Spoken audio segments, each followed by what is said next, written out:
সামাজিক যোগাযোগ মাধ্যমে উচ্চ আদালতের বিরুদ্ধে মন্তব্য করার অভিযোগে জাতীয় নাগরিক পার্টি এনসিপির নেতা সার্জিস আলমকে আইনি নোটিশ দেওয়া হয়েছে। বঙ্গবন্ধুর সাথে বৈঠক শেষে বঙ্গবন্ধু যখন তার গাড়িতে উঠবেন, ব্রিটিশ প্রধানমন্ত্রী নিজে সে গাড়ির দরজা খুলে দিলেন। প্রথার বিরুদ্ধে তিনি কেন এই কাজ করলেন? সাংবাদিকদের প্রশ্নে তিনি উত্তরে বলেছিলেন, আমি জানি আমি কাকে সম্মান জানিয়েছি, আমি জানি কাকে কতটুকু সম্মান জানাতে হয়। তিনি কোনো সাধারণ মানুষ নন, তিনি একটি জাতিকে মুক্তিদাতা, এক মহান বীর। তাকে সম্মান জানাতে পেরে বরং আমরা সম্মানিত।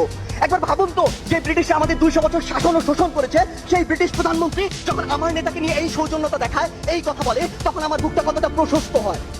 আমার বঙ্গবন্ধু আমাকে সেখানে ন্যায্যতা, ধর্মনিরপেক্ষতা, আপোষহীনতা আর সাহসিকতা। তিনি বলেছিলেন, যদি কেউ ন্যায্য কথা বলে আর সংখ্যায় যদি সে একজন হয়, আমরা তার কথা মেনে নেব। আমার বঙ্গবন্ধু বলেছিলেন, এই বাংলাদেশ হবে ধর্মনিরপেক্ষ দেশ, যেখানে ধর্ম নিয়ে কোনো ব্যবসা করা চলবে না।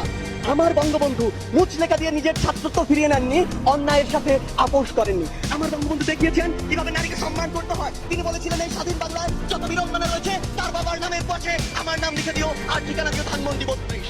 মনে হচ্ছে যেন অন্তর্বর্তীকালীন সরকার মানে এনসিপি, আর এনসিপি মানে অন্তর্বর্তীকালীন সরকার। সার্জিস আলম বঙ্গবন্ধুকে মাথায় তুলে রাখলো। পৃথিবীতে আর এর চাইতে ভালো মানুষ নাই। ওর বাবাও আওয়ামী লীগ করতো, বঙ্গবন্ধু তো আর কিছু করে না। শেখ মুজিবুর রহমান কি এই সমসাময়িকভাবে শেখ হাসিনার এই ইচ্ছার সাথে জড়িত? যে বিএনপি আওয়ামী লীগের টাকায় চলে, এনসিপি কার টাকায় চলে? তাহলে কোন টিউশনি করে রাজনীতি করে? হাসনাত আব্দুল্লাহর কাছ থেকে জানতে চাই। এখন 9 মাসে 9,000 কোটি টাকা বিদেশে পাচার হয়েছে। অন্তর্বর্তীকালীন সরকার কতটুকু টাকা পাচার করেছে এটার উত্তরটা ওনারাই দিতে পারবেন। বাংলাদেশের মানুষ রাস্তায় নেমে আসবে আবার। আওয়ামী লীগের টাকায় বিএনপি রাজনীতি করে। ছাত্ররা তাহলে কোন টিউশনি করে রাজনীতি করে একটু আমরা জানতে চাই।